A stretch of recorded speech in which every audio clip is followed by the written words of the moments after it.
Freedom fighter जो थे हमारे सुभाष चंद्र बोस, इन्होंने क्या आंदोलन की आवाज़ दी थी। इन्होंने आंदोलन की आवाज़ दी थी कि आप हमको खून दो, हम आपको आज़ादी देंगे, दी थी ना।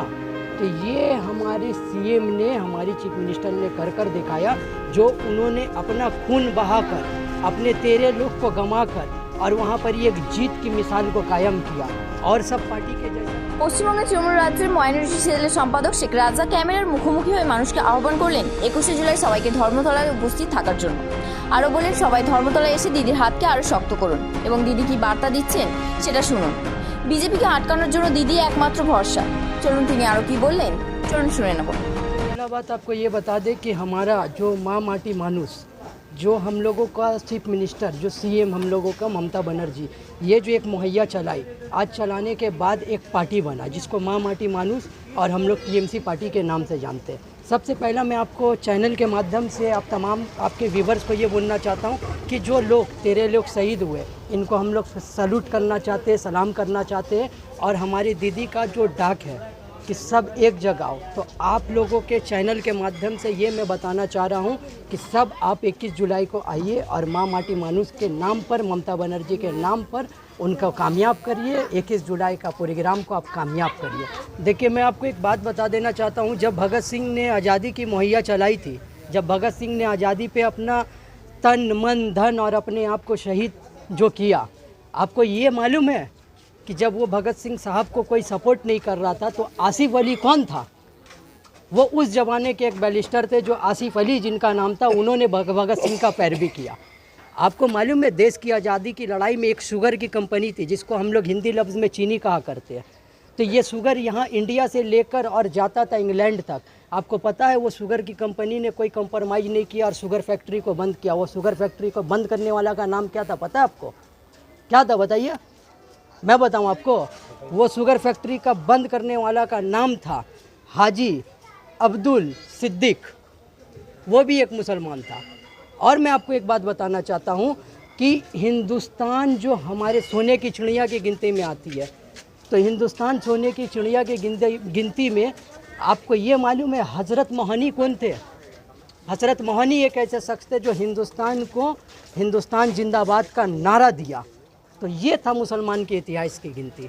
तो ये जो आपने जो कहा, ये अच्छा काम है। और हमारे जो सीएम है ना, हर अच्छे काम को पूछते हैं। दिल्ली के तख्त में बैठे हुए अपने राजनीति को नहीं सेकते। और मैं आप लोगों को एक बोलना चाहता हूँ कि बंगाल का एठॉस, बंगाल का मिठास और बंगाल की हर चीज़ और हर एक फ्रीडम फाइटर बंगाल का रहने वाला आपको वहाँ पर उसके घर के हर लोग कल 21 जुलाई के दिन मौजूद मिलेंगे। और हमारे सीएम ममता बनर्जी के संग में कांधे से कांधा मिला के और हाथ से हाथ मिलाकर चलेंगे। देखिए, मैं व्यूवर्स को ये बोलना चाहता हूँ कि आप लोग तमाम लोग हमारे सीएम को मजबूत करें। और हमारे सीएम आज टीएमसी रहने का मतलब है आपको बंगाल में हिंदू मुसलमान सिख ईसाई हर एक कोई का मोहब्बत की ठोस मुलाकात और खाना पीना सब एक संग मिल रहा है। और एक बात आपको बता देना चाहता हूं कि अगर बंगाल में जब टीएमसी नहीं रहेगा, आप इनको सपोर्ट नहीं करेंगे, तो कल होके याद रखिएगा सेकंड पोजीशन में बीजेपी है और वो आने के बाद बस क्या होगा वो आपको भी पता है। में संविधान का इज्जत रखा नहीं तो अशोक स्तंभ को बनाकर आप इज्जत दे के क्या साबित करने मांग रहे हैं? अब बताइए, बाबा भीमराव अम्बेडकर जो थे, इन्होंने संविधान को बनाया। और जब ये संविधान बनाए, हर पार्टी का एक रूल्स एंड रेगुलेशन होता है जो संविधान को फॉलो कर चलता है। आप बताइए, हिंदुस्तान में कहाँ संविधान को फॉलो किया जा रहा है? बताइए आप, क्या संविधान में लिखा हुआ है कि आप कोई मुसलमान को पकड़ के बोलिए कि जय श्री राम है और उसके मुंह पे पेशाब पिला दीजिए? ये संविधान में नहीं लिखा हुआ। आर्टिकल 19 हमारे संविधान हमको इजाज़त देता है कि हम अपने मज़हब पे चले, अपनी मज़हब की बात करें। ये हमारा फ्रीडम स्पीच है, ये हमारा राइट है। ये आपको हम एक बात बताना चाह रहे, छोटा सा बात।